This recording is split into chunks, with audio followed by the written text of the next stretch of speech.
Bruce Lee yapfuye afite imyaka 32 ndetse nyuma yuko apfuye harabavuga yuko ngo yarwanye n'idemoni ngagapfa, abandi bakavuga yuko ngo yishwe na stress, abandi bakavuga yuko ari uburozi n'ibindi byinshi bagiye bamuvugaho, ariko ibyo nibyo tugiye kurebera hamwe. Bruce Lee nyuma yuko apfuye n'umuhungu we nyuma yaje gupfa umwana we yibyariye. Bruce Lee ripo kuri we. Bruce Lee yavumbuye imirwanire ikomeye cyane, abantu mukunda kurwana mwicara hamwe mbazaniye sogokuruza wanyu. Ubundi mvuze ibintu byo kurwana bitanibuka igikobwa kimwe twize kurwanira muri class kirankubita kinkubita ingumi ewana ya danje, mpita nsohoka njya kuri toilet ngiye kunyara, ngezeyo no kunyara birananira, magarara hanze ya toilet mara nk'amasaha 2 ndimo ndabitekerezaho ukuntu igikobwa kinkubise. None isoni nari mfite natekereza ngo kurundi busubire mu ishuri, abajama banje bavuga uti niko tukubiswe n'umukobwa koko.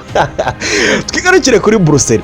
Bruce Lee ubundi amazina bamwita Lee Jan Fan, hanyuma yavukiye muri Leta Zunze Ubumwe za Amerika i San Francisco, hanyuma avuka ku itariki 27 z'ukwezi kwa 11 muri 40 mu 1940. Hanyuma ababyeyi bombi bamubyaye, umwe yari umukinnyi w'amafilimi ukomeye cyane, ise umubyara bamwita Lee Ho Chuen, hanyuma nyina we nyine yaturukaga mu miryango ikize cyane yo muri Hong Kong. Hanyuma rero Bruce Lee yaje gukurira n'ubundi Hong Kong nubwo yavukiye muri Amerika, hanyuma nyuma muri za 50 nibwo Bruce Lee yaje kugaruka noneho kwiga muri Amerika, aje kwiga muri kaminuza ya Washington, hanyuma yiga ibijyanye na philosophy. Hanyuma Bruce Lee yaje kuvumbura imirwanire ikomeye cyane yitwa Jeet Kune Do. Hari abavuga yuko yavumbuye karate, ariko Bruce Lee ntabwo yavumbuye karate, ahubwo ikintu yavumbuye ni iki.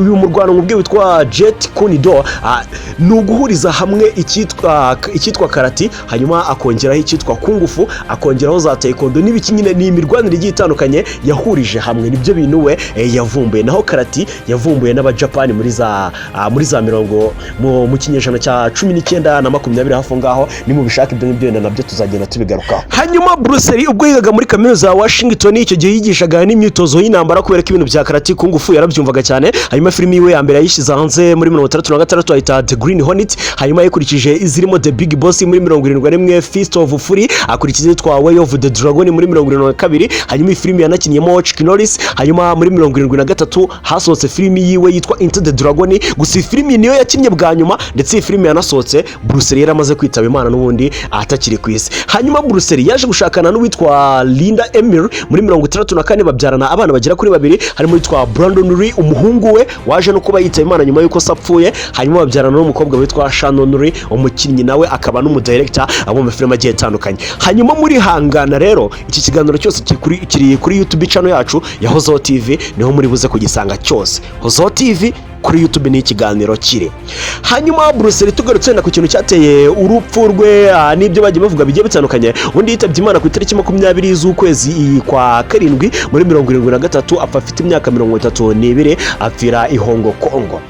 Bruce Lee bivuga yuko yajyaga afata painkillers, imiti yo kunywa igabanya ububabare, kubera ko Bruce Lee bivuga yuko yagiraga ikibazo cy'umutwe ukabije cyane, severe headache. Hanyuma rero ubwo yafataga iyi imiti yo kugabanya ububabare yitwa Ecogesic, bivuga ko iyi miti umubiri wananiwe kugira reaction kuri iyi miti, bituma agira ikibazo cyitwa brain swelling, kwiyongera kw'amazi mu bwonko, biza kurangira aho Bruce Lee apfuye. Gusa hari abavuga yuko Bruce Lee yishwe ngo n'uburozi bamuhaye, hari abavuga yuko ngo yiyahuye, ariko ibyo ni ibihuha. Hari abavuga yuko ngo yagize ikibazo cya stress, hari n'abavuga ngo yarwanye ngo ni daimoni, ngo nyuma ngaza kwita Imana ngo nyuma yo kurwana ni daimoni ngamaze ngo kuryica. Ariko ibyo ngibyo byo ni ibihuha byo kurwana ni daimoni, kubera ko ibyo nibyo muri filimi nyine, ni filimi yakinnye arwana ni daimoni. Ibyo ngibyo byari muri filimi, nago ari ibintu nyine byabayeho.